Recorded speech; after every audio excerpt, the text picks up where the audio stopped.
In this video, we're going to see if the new penalty system has improved driving etiquette in the dailies.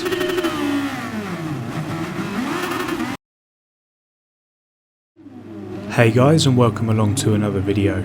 If this is your first time here and you like watching all sorts of sim racing related stuff, subscribe now and click the bell icon so you get notified of every video I upload and you don't miss a thing. So the first issue we're going to have here is how to get off the line, it would seem. 9th straight ahead and 7th are both going to full start. I literally have nowhere to go, so I'm going to smash into the back of them, get smashed myself from behind, and chaotic scenes appear within about 5 seconds of the race starting. The chaos continues as I arrive into turn number 1. A car appears inside me. I literally had no idea where he would have come from. There weren't any yellow flags or anything like that, and no one had gone off up ahead, so it's completely distracted me. I end up off the track again at the second part of turn number 2. Great. So after all that, I go from 11th on the grid to 3.5 seconds off the back. So already we have got some work to do. So far, standard procedure has been followed in the dailies. But it's fine. I've outqualified myself a little bit here. I'm wearing number 16 in this one, so the game isn't expecting a great deal from me here. And that is probably because I'm in mid-recovery of the nightmare run I'm currently on, so I think I'm better than my door number or my car number potentially suggests. So I'm hoping to whittle down the gap and get back into the back of the pack pretty shortly. But there's another reason why I also think I'll be catching up with people, and that is this, the new penalty system. We're going to see it in action straight away as I overtake 3 people who have picked up and are serving penalties. So we're up to 15th now. And as we enter the Casio triangle for the first time, it's all kicking off up in front. Someone has either been bumped off or overcooked it going into the AstroTurf, and of course they're going to fly back onto the track. Pretty standard really again for dailies. I'm going to try and pick my way through them here carefully, trying to avoid a penalty like 2 of our comrades have done around us. Now the Belgian is going to go defensive into turn number 1. Not going to go for the move here because quite frankly it wasn't on. And in a moment I'm going to get a cheeky SR down for something. I'm not exactly sure why that is, but never mind. Most importantly, I didn't get a penalty, which, as we are going to see throughout this race, is going to be absolutely devastating to those who get them. We're going to come to the Degners for the second time here. You can take that flat in qualifying, but at the moment I wasn't quite confident enough to do so with all these people around me, and I just didn't want to pick up a penalty as others have done around me. We're going to come down into the hairpin here as well. I'm going to try to limit the wheel spin on the way out. Did well in first gear, got a little bit in second gear, but nothing major, which is going to give me a good run on the guy in front coming down into Spoon. But I'm just going to miss my turning point here. Very disappointing. The Brit's going to fly up the inside here, down to 14th for now, but not for long though. The car's going to snap on the Brit up ahead on the exit, which I found these cars to do, to be honest. He's going to correct and end up on the gravel. So I'm up to 13th, then 12th as we overtake another Brit serving a penalty, and I'm going to get a good run down into the Casio triangle. I'm going to get our braking point right here, try and concentrate on limiting that wheel spin on the way out to get a good run here, which we've managed to do. We're right behind him here, and we're going to make a move up the inside. So a clean move here. You'll also note that I haven't used any of my overtake. I'm going to save that for when I really need it. So we've started lap number 3 here, and things are looking quite good, to be honest. We're progressing well up the field after that absolute nightmare at the start of the race. Just coming through the S's here, one of my favourite parts of any track in the world. And you're going to see up ahead the Spaniard has had an issue. So we're going to drive round the outside of him here at Dunlop, but keep your eye on the radar coming into Degner 1. He's going to get it wrong for some reason under braking. He's going to hit me and then go straight on. Not entirely sure what happened there. I felt I gave him enough room. Maybe you guys can let me know down below if you think differently. But I'm up into 10th now, into the top 10. Happy with this, as I mentioned earlier, after the shocking start we had. Now I'm going to try and get my head down here and try and catch up to 9th place. We're going to rejoin the action on the next lap, start at lap number 4. Now we've started to catch the Frenchman up ahead, but look on the delta there, significantly the Belgian is going to be overtaken by the German. Now this is significant because the German started right up the front of the field. I'm not sure exactly where he was, but I knew he was up there, and he must have had an issue because we overtook him on the first lap. So I anticipate that he's recovering from this and will be with us shortly, I reckon. Jumping forward about 30 seconds in this race, and as anticipated, he's all over us and he's going to pass us coming down the back straight.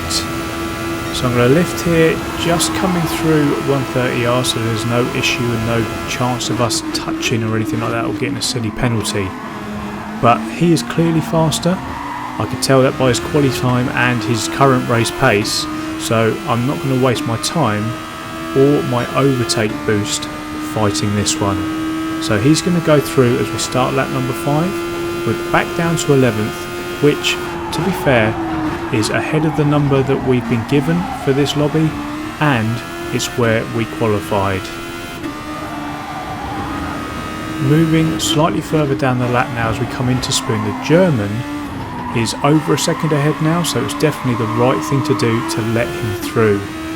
Now in a moment you're going to see someone up ahead, no idea what was wrong, but he was recovering from something, probably a penalty, so we are going to be right with him as we come into the Casio triangle. He's going to go defensive, so I'm going to brake a little bit later than usual, allowing me to run deeper into the corner, which is going to give me the inside for the second part of the corner. And then it's just so important to try and get a good run out, which we've achieved, and we've made the move stick.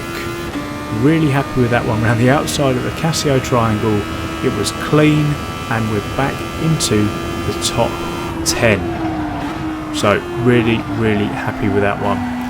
So we're on lap number 6 now.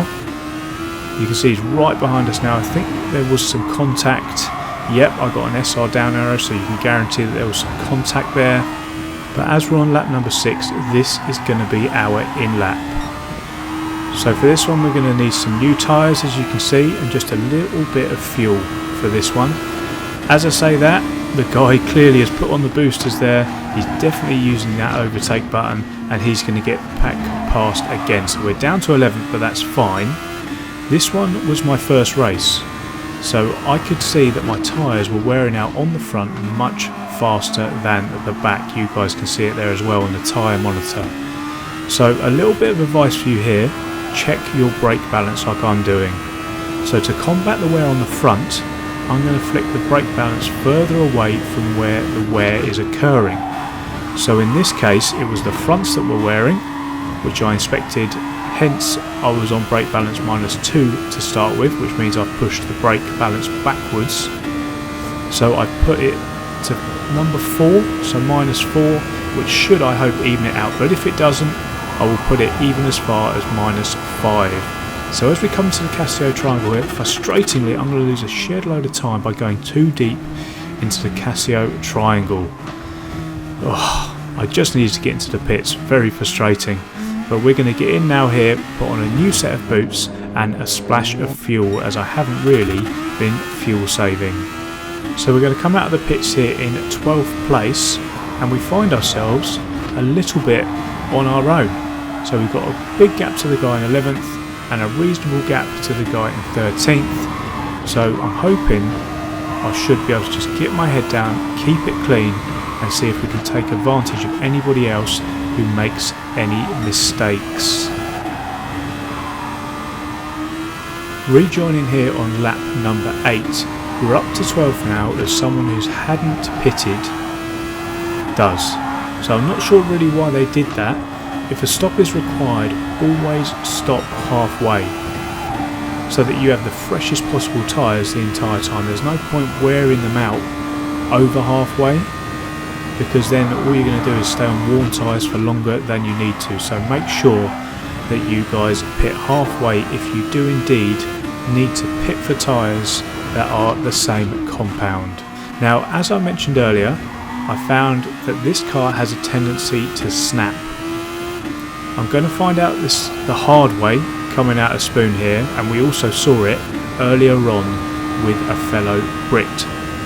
So things are looking good here as I enter Spoon, but as I exit, the car snaps on me as I try and get on the power. I correct it and end up right off into the gravel. Now, the 5.4 second gap we had to the Spaniard behind is going to come all the way down as we go further and further down this straight to 1.4 seconds. And it's just eaten up as there's a massive speed difference. Now, in my panic, I'm going to go deep into Casio Triangle here, adding absolute insult to injury, and he's to be less than a second behind as we exit this final corner here. Now, this is the exact sort of situation that I've saved the overtake button for. As I try it for the first time here, you can see it go red when I use it, but it's not going to be enough to keep him behind. I think I pressed it just a little bit too late there, and I'm going to drop down to 12th. But because I've been saving it, I've got plenty left to try another pass, so I'm going to recoup and plot my next move. Now, while we're talking about the overtake button, I've really enjoyed the addition of this, or the push to pass, whatever you want to call it, here on GT Sport. Now, it's going to bring another element of strategy, which I'm really in favour of, and you can also use it as a weapon as and when you need it. But I've got a question for you guys. What button have you mapped your overtake button to? I obviously use the Logitech G29 steering wheel, and I've put this and mapped it as R3. But to be honest, I find when I use it, it's not that comfortable. I have to look down and move where my hand is on the wheel to reach it. So, has anyone mapped it anywhere else? If you have, please let me know in the comment section down below, because if there is a better or more comfortable place that I can put this overtake button, I would really appreciate it, because at the moment R3 is just not working for me. Now, I know that the best place to pass for me is probably either down the back straight into 130R or the Casio Triangle just afterwards. Now, to set this move up, you have to start your prep a long time earlier. My prep is going to start here, coming into and then going out of the hairpin. Now, I've got myself into a position here where we are just about close enough, and I'm going to use my overtake button for max acceleration out of the hairpin, allowing me to be on his bumper, or his wing in this case, for the run out of Spoon. So the entry into Spoon is fine, but I'm not going to get the greatest exit. So I'm not going to get it done into 130R as I'd hoped, so I'm going to have to change tact to try and make a move into the Casio Triangle. So I'm going to use overtake just enough to get me in slipstream, which will time it up nicely to get me alongside into the braking zone at the Casio Triangle. So he's going to go defensive, so I'm going to take my normal line here, but he's going to outbrake himself. He's going to go off onto the Astro, and then he's going to clout me as he comes back on. Now, as I recover, I would have hoped he'd let me keep the place, but that wasn't to be, so I pushed the overtake button to ensure I remain on the inside coming into turn number 1. In the meantime, we're both overtaken by the Dane, but I've managed to keep the inside. He's going to drive into the side of me halfway through turn 1. Not sure why that was, may well have been out of frustration there. So we're going to keep the place here, stay in 12th, as obviously we were overtaken, unfortunately, by the Dane whilst we were going back and forth with this guy. So I'm going to concentrate trying to get through the S's as quickly as possible here. I'm going to take a quick look behind coming through Dunlop, and Karma has come good again as he has received a 5-second penalty, which I know is going to absolutely ruin his race when it's going to be time for him to serve it. So as we come towards the end of this race, in summary, I'm loving the first impressions of this new penalty serving system. So if you've been hiding under a rock and don't know, Polyphony Digital has decided to move the FIA gate style of serving penalties into the daily races. Now, I was becoming a bit disillusioned with the dailies and avoiding them, and I think from the feedback that I was getting in the comments, a lot of other people were as well, because the standard of driving had really dropped, and something needed to be done to bring this back into line and police it. And what this does by introducing these gates means that proper time is served when you get these penalties. So I'm saying that because people were getting around it by finding glitches whereby they didn't need to slow down to serve it. They found places on the circuit where it would go down quicker than others, gently get rid of it over time throughout the race, or what a lot of people did is just slam your brakes on at the end. But now, if you get a penalty, you're really going to feel the pain as you serve it. Now, this is only day one of the change. I filmed this on a Monday, so there's still some dodgy racing going on as we've seen, but I believe it's a real positive step, and as soon as people learn that there's consequences for getting these penalties, I'm sure the standard of racecraft and general racing etiquette will improve. So far, good job Polyphony Digital. Now, speaking of good jobs, I am very much enjoying all the work that you creative livery people out there are doing with these cars. There's clearly a lot of talent out there. Within about a day of the cars being released, there was an entire back catalogue of F1 style cars from the past, and I chose this one, the Orange Arrows.